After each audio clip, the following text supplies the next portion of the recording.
Hello world, it's the 18th of August, it's 20 to 9 in the evening. I've been in the office all day, clearing up lots of stuff, getting ready for what's the coming week, and this is my Sunday sermon, a bit late, and the first part's quite funny. A big thank you to all those wonderful people in the Somerset town of Frome who welcomed me on Friday night with my lecture stroke stand-up comedy act. That was great. And to all those people who came to see me yesterday, whom I did readings for, that was interesting too. And a particular big mention to His Highness Sri Sri Sri Kevanandaji, who is the most sacred High Master of the esoteric martial art of Chi Ting, who recently was so enamored by one of my posts ranting against the inequities of the world that he decided to spontaneously upgrade me, so that now I am officially a High Master of the sacred art of Chi Ting. And anyone who wants to argue with that, go and speak to Kevin Ander. You'll find a link to his website on the back end of mine. And that's the funny side for today's forecast. Now, unless you want to hear a bit of doom and gloom, switch off now, because this coming week, it's full moon. Okay, not a big deal. It's not a particularly difficult full moon. Not going to be too challenging, I don't think. There's the Sun and Mercury together moving into Virgo this coming week.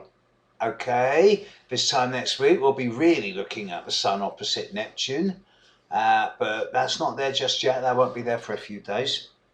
But no, the big aspect is Jupiter square Uranus. This has been brewing for a few weeks. It's actually at its strongest right now.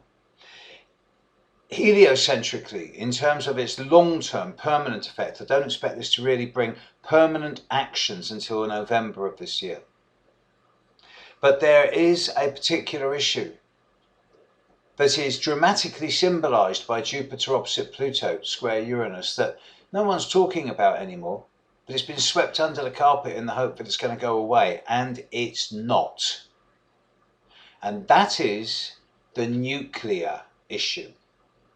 Whether it be in forms of nuclear bomb threats, unlikely but possible, this stupid idea that countries still need a nuclear deterrent, and the craziness that's going on.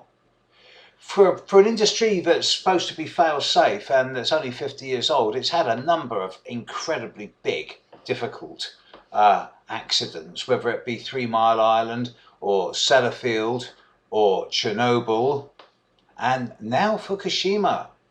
And 300 tons of not just cesium but strontium irradiated water are going into the sea every single day from that plant. There is no way they can stop it. It's overheating. The whole of that area is becoming a nuclear wasteland, and still they want to build more power stations. In Britain, the cost of just one Trident missile, which Britain can't fire without Americans' permission anyway, one Trident missile would buy 2 brand new, fully equipped hospitals. Question of priorities. And with Jupiter opposite Pluto and square Uranus now and through until March, April of next year, and particularly with that Grand Cross coming up in March, April of next year, the nuclear issue is not going to go away. It's going to get a lot worse. So you're going to see more and more, on the one hand, accidents, but on the other hand, protest against it. It is a stupid way to power the planet, especially when we've got the natural resources to be able to do it without resorting to this craziness that's only driven by profit and control. I'm not going to go too much onto an anti-nuclear rant. You know my views by now. I'm so strongly green. I'm so strongly pro-sun, pro-wind, pro-wave power, and we have the resources on this planet to power everyone and to be able to grow food sustainably for everyone on the planet. It's just a question of political will and a cessation of the profit of the power companies. will it happen? Not a chance. Not until it's too late, or just on the point of being too late, when you realise that you can't eat money. I think that for the human race to get through this Jupiter-Pluto opposition without another form of nuclear difficulty or challenge is pretty remote. I'm sorry it's doom and gloom, but with Jupiter opposite Pluto square Uranus at this time, there's a need for the world to wake up and smell the coffee. Do we need to poison ourselves like this? Do we really need to do this?